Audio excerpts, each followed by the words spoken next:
Today's video is sponsored by Squarespace. Today's video is a little different than the usual one. I actually recorded this a couple of weeks ago with my good friend Matt Seal up at his house in Columbus. And we just sat down, had a beer, and talked about the Pentax 6.7 and the Pentax 6.7 II, two cameras that we've both really enjoyed over the years, and just kind of talked about the differences, what we like about each one, and just kind of have a little hangout. We had a great time though. It was pretty much just how we always hang out anytime we get together, so we just hit record on the camera and just let it go. So I'm gonna let that entire conversation just play through now, so settle in and enjoy.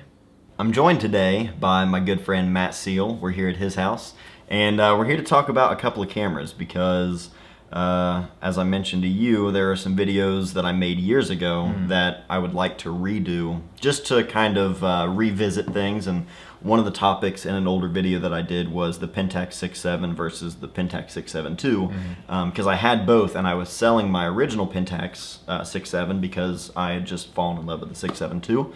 Now I only own the original model, whereas you have the 6.7 II, and you love this camera. I love this camera. So I thought it would be fitting, since you and I usually when we get together we have a beer and talk a lot about cameras and photography, and I'm even wearing my Beers and Cameras hat, which is fitting. You get the matching little. I know, with the button yeah. there. Yeah, we need to get that Ohio chapter going, Juan. So let us know. We're ready when you are. Oh, and I guess we could mention we are drinking some Ohio beer. This is 50 West, their Doom Pedal. It's a good beer. I've been enjoying that one recently. It's tasty. You're a fan of it? I'm a fan. Good. Well, since you are kind of the go-to person when I think of the Pentax 6.7 II, or just the 6.7 in general, you're one of the first people that come to mind because this is your kind of bread and butter. So my daily driver. Yeah, my yeah. 5-pound daily driver. Exactly. Yeah. Tell us a little bit about your history with the camera in general and what it was that kind of got you hooked on it. Sure. Senior year of college, I was shooting on a Canon 60D and had no plans on changing that anytime soon. And then I saw a video come across somewhere on Facebook, I guess, Paris through Pentax. It's a short film someone made using a Blackmagic camera through the viewfinder of a Pentax, and I was like, that's a cool camera. And so that same day I checked Google, and I found somebody was selling a 67 in Pittsburgh, which was like 40 minutes from where I went to school. Yeah. And I was like, oh dang, it was like the body, which was a 9 out of 10 condition, the 105 2.4, this one right here, super mint, and then a 200mm f4, which was immediately sold because I hated that lens, right. And then a big hard case with like a flash and everything for $650. Ooh. So that's a little over the price of a body these days. I was gonna say 2019 prices right now are just. That was 2015. So that was rough. That's awesome, that was great. Now it's rough. Right. So, for sure. And I just dove in head first. Had no idea what film was like. Didn't know what I was doing. So you hadn't like hadn't shot film before. No, I dove in with the Pentax 6.7. Yeah. I was gonna say I can think of worse ways to start. Yeah, I know, right? It kind of spoiled me. It's where I was like, why even bother with 35? Yeah. But well, no wonder you've got such a. It's an awesome camera to shoot with, and it's really enjoyable to use, but you know, people tend to have a bit of like nostalgic bias towards what they start with. So I mean, it really is yeah, it's my favorite for sure. I'll totally admit to some bias, but yeah, it's great. And then that served me for the last like 3 or 4 years. The shutter had an issue, sent it in, get it fixed, bought a backup body. Yeah, I have both of those now, and then I got this one too, and now you got that one. Yeah, I can't stop. But yeah, no, it was my first time shooting film, pretty much ever. I really didn't know what I was getting into at all. But the 6.7 II, did that the first time you shot it? Was it just kind of like a? Yeah, I can imagine for you, you probably just went nuts shooting that after shooting the original, because a lot of people these are much more readily available. Sure. I think you see a lot of these, the original 6.7 pop up on the used market a lot more than you do the 6.7 II. Yeah. And obviously the price difference as well. A lot of people are way more familiar with this camera. So the first time I shot the 6.7 II, I thought it would be a little bit better. I honestly thought the Viewfinder that to me was the biggest aspect. Yeah. That and the grip. The viewfinder was just a lot brighter than the one that I originally had in my old camera, and then the grip as well. I mean, now I've got this 3D printed one that I bought on eBay, which it's, you know, makes a world of difference when shooting the original camera I had a little body. wooden one over there. Yeah. It just, I think when it comes to the original body, having something right there added on, that makes a big difference. But the grip that's just built into the body on the 672, It's nice. it's so comfortable. Actually the way fits my massive hands. I was gonna say, and even just like the shutter button being at a slight angle like that. I mean, it's just and even just further forward instead of having to reach back like this. exactly. Yeah, it's a really comfortable camera. But It is. the 6.7, the original model, I have the Pentax 67, which was basically like the end of the original 6.7. There was what the 6x7, And then they had the 6x7 MLU for mirror lockup. mirror And lockup. then all of the 67s have mirror lockup. Yeah, so There are 4 versions of this camera, basically. so I don't remember, where is the mirror lockup button on the On the 672. On the 672. So it's actually one of my favorite improvements about this is that I have occasionally, when fiddling with this camera, I've hit that one. I've hit the mirror lockup on accident. I was and gonna then say, you can't put the mirror back down without taking the picture. without taking the. If I- you notice on mine, yeah, You've got a gaff tape I there. just have gaff tape over it because Yeah. I never use mirror Sure, lockup. yeah. If I ever do, it's still there. But the 99.9% of the time I'm shooting it and I don't need it, You never need it. I would You have a always, gaff tape. especially a lot of times I'm driving around, hopping out of the car, shooting a photo and driving, looking more. And getting the camera, like if it's sitting in my lap as I'm driving, it's just like I You go to grab it grab and- it like this. I Yep. tend to hold the body right there. Yeah, it and makes a my lot of sense. thumb would, So, Yeah. so mine's all taped up, and it's been like that for a while now because I got really tired of wasting shots. That's smart. So- I never thought to do that. But this guy, you actually have to do 2 things. They learned. You have a button on the back, Okay. you know, and then you have this little switch here. where That's you have to push right. This Yeah, direction. You have to yeah. pull it towards you. So you can't. I can hit this all I want. It won't lock the It's mirror not out, gonna but stay if I unless hold you're- that and then move it, then it'll do it. That's so much better. There were a lot. This is a very thoughtful upgrade. Yeah, I wish that yeah. they had maybe had one more version after this one, but Well, it's that's a the very, thing. The original Pentax 6.7, a lot of times people aren't even sure which model they have because they're all so similar. There are a couple things that will stand out. Obviously, if it has the mirror lockup button, Sure. Or and the X in way between. if it has 6X7 or just 6.7, there's some giveaways there. But with the 6.7 II, I mean, they really kind of from the ground up really Yeah. changed up a lot about it. It's awesome. Even just the advance lever and everything, and then you have the little LCD on Yeah. top. It actually That's- tells you what frame you're on, and it also tells you when you're loading it. It'll tell you like when you're done or how much more. And after you take your last exposure, it'll have an arrow pointing that direction, and it'll stay there until your film has completely wound up, and then it says "in film." Really? Yeah. I never realized that It's- whenever it's- I was shooting with it years Yeah. ago. It'll, I never the little paid attention end will to pop that. up. Yeah. That's awesome. Yeah, definitely a well thought out design for sure. What are the prices like these days? Do you know for the 6.7 II? Because I Yeah. honestly haven't checked in a long time. So it's wild out there. eBay, a body and a metered prism together, because they have some non-metered prisms that Right. they're a lot less common. Yeah. And they have some waist level finders specifically designed, like with this newer Pentax logo. Really? That are like the waist level finders by themselves are like $300. But typically the price you'll see for a EX Mint plus on eBay is like $2,000, I think. I did not spend $2,000 on this. Right. But KEH is a little bit more reasonable, I think, and they're a little bit more varied too. Right.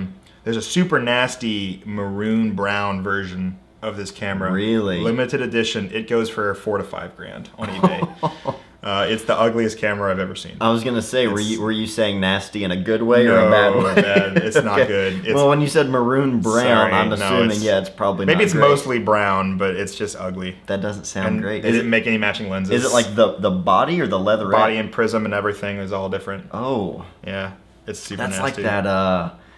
What is it, like a gold and maroon Hasselblad? That looks better than this. Let me Really? tell you. Yeah, that Okay. gold. I don't hate that Hasselblad. I hate this Pentax. Yeah, I'm not But- crazy about that. Yeah. That gold maroon Hasselblad. So I have the rolly one too. But anyway. Yeah. About that's right. $2,000 if you go on eBay and you buy from Japan. I was able to get this for under 15. I bought the prism separately from KEH sells all their stuff a la carte. Yeah. So I got the body and the prism separately, but I got it for under 15, and that was Dang. the last year. So I mean, That's good for this year It is. because I remember I'm trying to remember what I paid. I know I had mine. I know Nora, our daughter, was born. I think I got it in 2015, the year that she was born. The year that I got my original one. The original one, yeah. I think that was the year I got my 6.7 II, because I remember taking it to on a family trip. We went to Carolina Beach. It's actually a really old video on my channel from that trip, and I shot pretty much the entire time with the 6.7 II and the Pentax 645N, which I really liked. That my friend camera. Alexa has that camera. It's nice. It was so nice being able to have the adapter for my 6.7 lenses to throw on there too. It's a really great camera. I miss that one a lot, just for like the quick shooting, or like with the kids and stuff. Sure, or like weddings, engagements. Yeah, and stuff like the autofocus was actually reliable, and being able to throw those lenses on there too, even if they weren't autofocus lenses, definitely nice. But yeah, I don't even have the 105. That's right, you got the 90. Right? I've got the 90 f2.8. Yeah, which. It's nice. It's a nice lens. I like getting close with this one. I do, from time to time, think like I really miss the 105 because it just has such a distinct look to it. It's it sells the camera in a lot of ways. For sure. Most people buy the camera for that 105. Just for that lens, yeah. And on the like the newer versions of the 105 as well, because it's not just the body. The lenses also, they have different versions. Yeah, different versions of the lenses, and I think a lot of people, if they like that sort of like character and flare and things like that, they would like the older versions more. With the knurled metal. Yeah, like, the newer, I say newer, but you know what I mean. The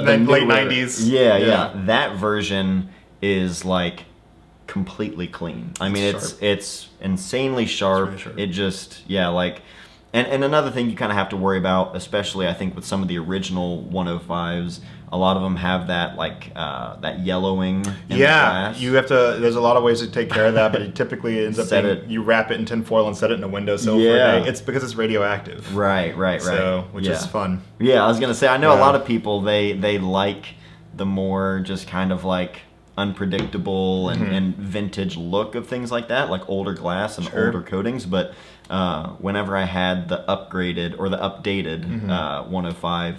I really love just how clean it was, because that with the 6.7 negative, it's so sharp. Yeah, it's so sharp. Yeah, it'll trick you. Sometimes it'll look like large format. Yeah, for sure. With, like, I have the 165-2.8. That's, I mean, that compression and the background's just gone. Yeah, it looks a lot like large format, which is nice. Yeah, I was gonna say it's a good. Sort of a compromise if you're not wanting to walk around with a 4x5 setup. This is just about as close as you're going to get in terms of like getting that large format look, for sure. I hope you guys are enjoying the conversation so far, but I do need to pay some bills, so I'm going to take a minute to thank our sponsor today, which is Squarespace.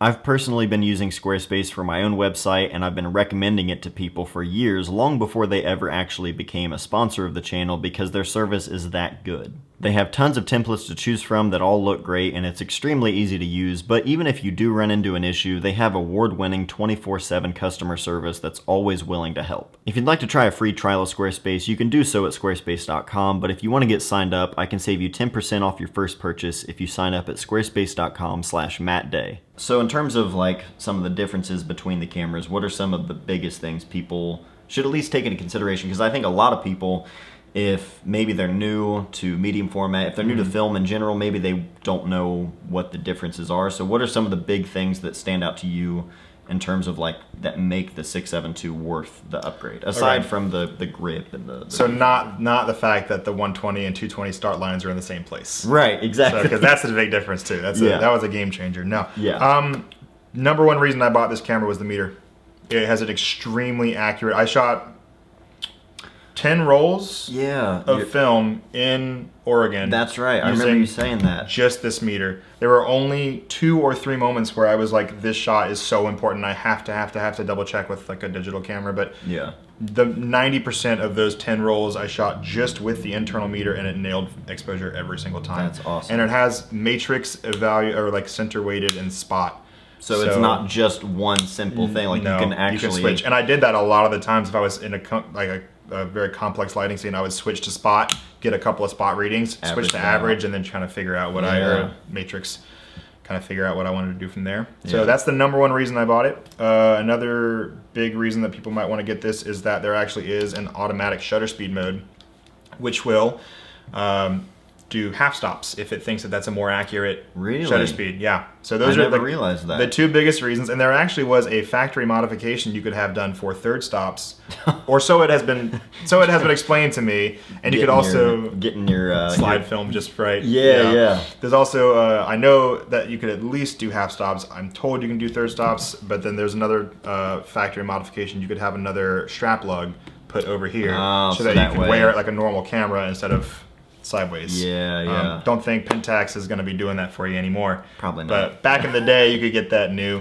I didn't realize that. That's awesome. Yeah, and then that was the main reason. The grip too. The grip is the big one. Like, it's more comfortable than any grip I've tried on that one. And then the exposure accuracies and the meter. Like, those are the reasons to buy this camera. There are other things. If you're a big double exposure person, you cannot. And there's no way. The only way to do double exposures on that camera is to literally run the film through it twice. Really? You can't. There's no like button no to press or nothing that I found. I mean, the only double exposures I've ever gotten on my Pentax were accidents. Accidents. So just like didn't forward. But there's a little lever right here. You hold that and you forward it, so you can actually do as many exposures on that one piece as not you want. just a 2 exposure thing. And those are the things you cannot do with that. Right. So I mean, another thing I'm just noticing. I'm sure I noticed it at the time back whenever I had one, but the shutter speeds you have 2 second and 4 second built right in here, whereas this one it stops at 1 second and then goes to bulb. So I never noticed that because I never shoot below 1/25. I was gonna say if you're shooting any kind of long exposure stuff, you might know, but otherwise I never shot any long exposures. But I'm just now seeing that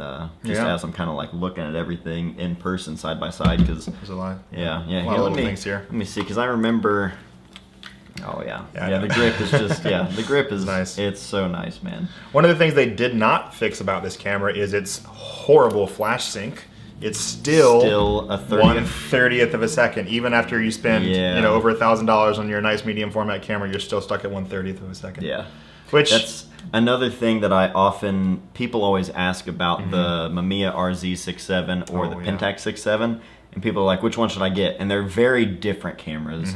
But more than anything, I'm like, what are you shooting? Are you shooting a lot like outside, or are you shooting a lot in the studio? Are you shooting with flash? If you're shooting with flash, it's a no-brainer. I'm going to recommend the RZ67 because you got the leaf shutter, you can sync at any speed. But yeah, with the 30th, now they do have a leaf shutter lens. They have 2. They have a 90 and a 165. Okay. Yeah. That's right, because Midwest had the... We have 2 165s in stock right now. That's right. I remember you mentioned at the time of this recording. Right. Yeah. Don't. I'll probably be buying one of the 2 this week, but yeah. Yeah. I forgot about that. So I've never used any of the leaf shutter lenses. But have you used any yet? I used the 165. I tested it out in the studio recently. You liked it? It's an f4, so it's the viewfinder's dark. It's darker. Yeah. It's harder to find unless you have a nice modeling lamp, which I didn't with the light that I was using. So I think that may have made a difference. But having a modeling lamp or modeling light, very recommended when using those leaf shutter lenses because they're great and flawless exposures every time. Flash sync all the way up to 1/500th. The other thing is it's one more step. You have to wind the film and then you have to cock the lens shutter, the shutter on the lens. Yeah. Yep. And it's having the plug out here, the PC sync port. When you're turning the camera, moving it around, I had it fall out twice in 2 blank exposures. Waste a couple shots. So, but just gotta be careful. It's there. It's possible. It's not impossible to get good flash with this camera. Right. There is a way. It's just it's not. You just have to buy the RZ. If you're shooting with flash, I always say go with the RZ for sure. Yeah. And I think honestly, for most people, especially if they've never shot with one, start with the original one. Oh, for sure. Try it out at least. Absolutely. I think if this is like your main camera and this is what you're producing all of your work with, or at least the majority, and it's what you enjoy shooting the most, then I could see it would be totally valid to... Those are the reasons that I bought the camera. Yeah, I mean, it's an investment like any other camera would be, you know what I mean? Me personally, I've been using the Mamiya 6 more than like any camera I own, and so... Yeah, exactly. Honey, why don't you take that off, huh? Take what off? This is me now! Heard that before. This is me now! This is me now! This is me now! But it's like, if this was the camera I was carrying with me every single day, I would probably just invest the 6.7 II. But the amount of times that I pull this out to shoot with the 6.7 by itself, doesn't justify it. Yeah. So what are some of the other like little differences though about the 6.7 II? So I would show you the start meter, the start mark for the 120 and 220 are right dead center instead of being two separate places. Right. Not that 220 is around anymore, but I would show you, but I have film in here. Right. Batteries are huge. They're not the same battery. I forget because I haven't had to replace it yet. Yeah, they're either 6 volts or something, but they're a lot bigger. And it's in the handle instead of in the bottom of the camera. Right. There is a self timer. It's either 10 or 12 seconds. I think I read it was 12, but it feels like 10. Yeah. So that's nice because I actually, for the first time since buying a Pentax, I took a picture of myself. Really? Or with my friends. I was in the picture because it's got a self timer on it and everything. Yeah, so that's cool. When you're trying to take this prism off, if you pinch this, and then actually that's nice. Mine didn't do that. Oh, so really? on mine, if I pinched it and I let go, it would sink back in, and I had to hold them and pick it up at the same time. Oh, really? But apparently I just had a jank one. I was gonna say on these you have to roll these 2 dials forward and then push in. That's right. I remember that now. Revealing your nice little connections for your metering, and then also you can a lot of people don't know, or I didn't at least. You can remove your focusing screen. Nice. And so that means you can clean the underside of your focusing screen, clean all up in here. They have a couple of different ones. They're hard to find. I've been digging around on eBay. Like, this is the BA61. I know there are different ones. I was gonna say I didn't even know that you could remove them because I never. It's got to be like I never the hardest. felt the need to on mine because I was like, this is so much brighter than my old one. One other thing about the viewfinder difference is that on the prisms, at least, this is smaller. When you look through here, it's a much smaller than when you look through there. Really? Yeah, absolutely. Like just the field of view. Yeah. Or like I don't know how to describe. Just like the square you're looking at is physically smaller. Yeah. I don't know what it is, but it's So that was a surprise. It is brighter for sure. Right. There also is a little lever for closing the. Oh, right there. The eyepiece just for long exposures and stuff like that. Yeah. To avoid light leaks, which is cool. Yeah. And I think that just about does it. There's a little self-timer switch over here you have to use as well. Yeah. I think that's the main difference. They have EV comp for auto exposure. I was gonna say they definitely put a lot more features, but not only features, but like preventative steps, like things you have to do so you don't accidentally do what you don't want to do, like we said earlier with the mirror lockup and everything. Oh, that's such a big one for me. Yeah. I never gaff taped it, but also having a really nice on-off switch. It's I always it's like just like Sony and Nikon. Yeah. I always lock it now when I don't. I used to have on my 6.7. I actually still have a little soft shutter release, and I would be walking around and I'd carry it on my shoulder, and I would like turn, and then the camera would swing and bump my elbow. And waste once a roll. Yeah. Like maybe once every 2-3 rolls, I would waste a frame because I just didn't feel like digging my fingernail in there to lock it. And certain cameras, like I remember which way to turn it, just like without even having to look. I remember which way, and I think probably just because I don't use this one nearly as much as I used to, but I always have to look at the little number or the little letter to make sure which direction it needs to be to actually lock it. Absolutely. But yeah. They're great cameras. I mean, obviously, you know, I've had, I think maybe 3 of the original Pentax 6.7s. Okay. Or like, one was the 6x7, one is the 67. You know, the original model, I've had a few different versions, or at least a few different ones. Whereas I've only had one Pentax 6.7 II. It's one that I always think about, and at times I regret selling because now I think I'll probably never buy one again. Probably not with the pricing. That's the thing with the pricing and just, you know, different time. It's like if I were shooting with that for a very specific thing, then maybe at that point. But just for every once in a while when I want to shoot with a Pentax, I'll probably never buy one just to sit on the shelf like that. But unless prices drop, and then I'll scoop it up while I can. Yeah, but I don't see that happening anytime soon. They're a pain to have repaired too. That's the one thing I would talk to Q's camera service, Q's camera repair out in Utah. Yeah, he just about talked me out of ever buying one of these when he talked about how impossible it is to get them fixed sometimes. Because Pentax is just not helpful with the repairs. But it's a risk. Definitely don't buy one that's really beat up because if it breaks anytime soon, you'll be out of Pentax probably. For sure. But those guys are still pretty repairable. I was gonna say I know a couple people who have had their shutters repaired and it's been just fine. So. All right. Well, those are the differences and just kind of our thoughts and takeaways basically from having these two cameras for, you know, a number of different times, at least for me, where I've sold and bought and sold and bought. But I tend to just buy and keep. Yeah. So it's like, I amass a collection and then I lose them all one day and then I I was gonna Build 'em say, back yeah, up, yeah. We'll cut to your picture of your 5D that was in the fire. Well, yeah, hopefully you guys enjoyed this video of us just kind of talking about the different cameras, and if you're new to film or these cameras in general, hopefully that was helpful, so you might be able to know which model is best for you or what you might want to go for. Hard to tell what the prices are going to be because they change. They change all the time. I get a lot of people saying like, "Don't talk about that camera because now the price is going to go." Sure. I mean, yeah.